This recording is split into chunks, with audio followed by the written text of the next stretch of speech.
Aling Sonia, pabili po. Anong bibilin mo, Bayang? May aswang sa tindahan. Hay, Bayang Butike, hindi naman ako aswang, no? Nilaloko mo ba ako? Bakit pa kasi ganyan yung itsura mo, princess? Nakakatakot. Nag-makeup lang ako para maraming bibili sa tindahan ko. Hindi naman maganda eh. Parang manananggal. Ano yan? May sinasabi ka ba?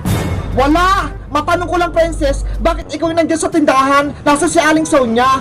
Wala na si Aling Sonia! Umuwi na sa probinsya! Kaya ako na yung tindera dito! Ano ba yan? Si Princess Bungengi pa yung tindera? Ang sungit pa! Bibili ka ba, Bayang? Aasarin mo lang ako! Princess, pwede ba akong umutang sa'yo? Ano? Uutang ka? Hindi pwede, no? Sige na, princess, kahit juice lang. Nauuho na kasi ako eh.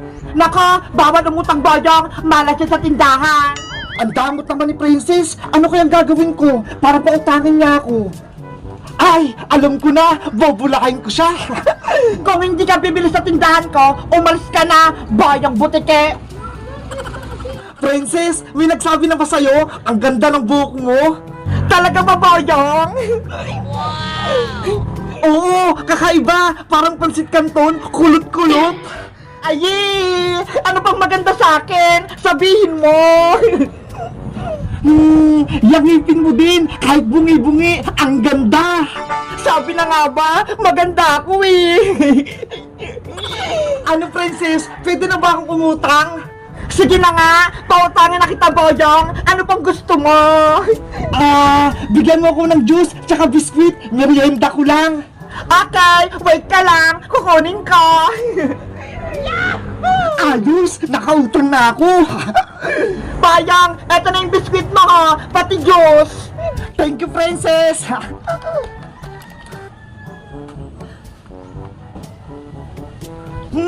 Ang sarap. Kung may gusto ka pang utangin, sabihin mo lang, dadagdagan ko. Ganun ba? Sige, pautang din ako ng sardinas, Lucky Me, kape, shampoo, tsaka maraming chichirya. Yun lang ba? Dagdagan mo din ng biskwit para may ibibigay ko kay Angela. Sige, saglit lang.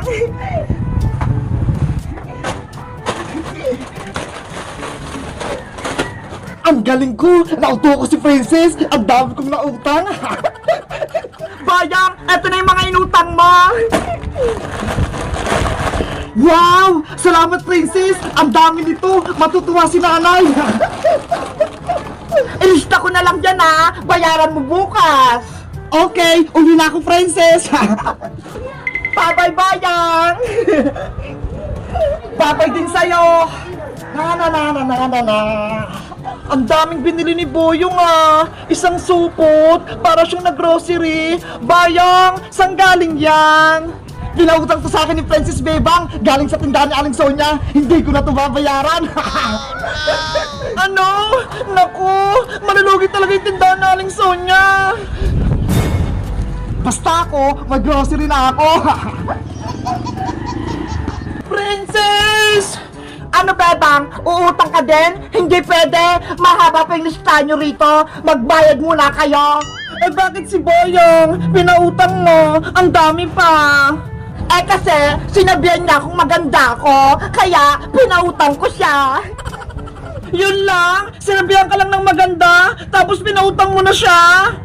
Inggit ka ba sa akin, Bebang? Umutang ka rin sa kabilang tindahan. Huwag dito. Yari! Mang-bankrupt talaga yung tindahan ni Aling Sonia! Nagpapautang si Princess! Guys, ano kayang gagawin ko para maligtas yung tindahan ni Aling Sonia? Mag-comment lang kayo para sa part 3! Bye-bye!